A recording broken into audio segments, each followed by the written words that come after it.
प्रेम प्याला जिन पियो शीस दक्षिणा दे, और लोभी शीस न दे सके नाम प्रेम को ले। आज तो इसने समर्पण कर दिया है कि हे ब्राह्मण आत्माओं, मुझे क्षमा करना है नर्मदा, मेरे द्वारा भ्रांति से जानमान करके मैंने मारा नहीं है, लेकिन मृगों की भ्रांति से मैंने बाण चढ़ाया और वो ब्राह्मण की छाती में लग गया। वो मृग बने थे, मुझे क्या पता, लेकिन हे नर्मदा मुझे क्षमा करना, इस दोष से मुक्त कर देना। उस गहरे कुंड में राजा ने स्वयं छलांग लगाई, और जब स्वयं छलांग लगाई तो 11 ब्राह्मणों की आत्माओं को 11 विमान आ गए।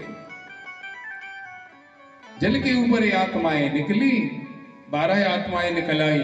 चित्रसेन क्षत्रिय भी खड़ा है, दूर कांप रहा इसकी आत्मा, क्योंकि इस मनुष्य शरीर में ये आत्मा रहती है। जब इससे बाहर होती है तो इसको शरीर चाहिए, बिना शरीर के नहीं रहता। ये हमारे जीवधारी को शरीर चाहिए, बिना शरीर के आत्मा रहती नहीं है।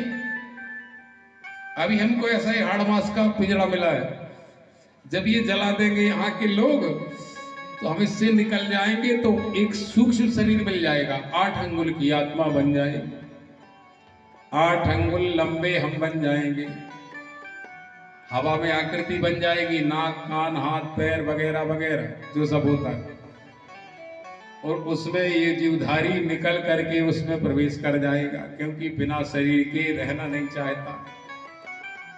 अभी हम ऐसे शरीर के भीतर घुसे, जब इससे बाहर निकलेंगे तो सूक्ष्म शरीर में चले जाएंगे। इसको स्थूल शरीर कहा गया है, ये स्थूल शरीर है।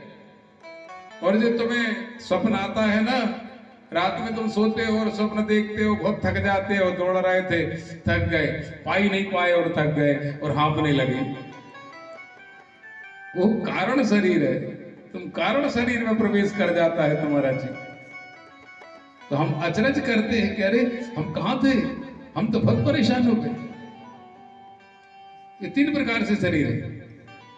ये स्थूल शरीर है, हाड़ मांस वाला, और दूसरा है सूक्ष्म शरीर। जब ये मरेगा, ये मिट जाएगा तो उसको सूक्ष्म शरीर में जाना है।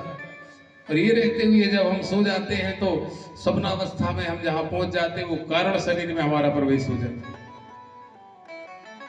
ये शरीर तो मरा पड़ा है, क्योंकि विद्वान ने कहा है कि निद्रा अर्ध मृत्यु है। तुम सो जाते हो, तुम्हारी आधी मौत हो गई। बोलो बाके बिहारी भगवान की। नींद को मौत कहते थे बुजुर्ग लोग, तो यह नींद मौत है कौन जान लो, एक ही डायलॉग जानते थे। किसी विद्वान ने कहा कि निद्रा मृत्यु है, तो उन्होंने कहा ऐसा कैसे, मृत्यु हो गई, आप सो गए हो तो अर्ध मृत्यु हो गई,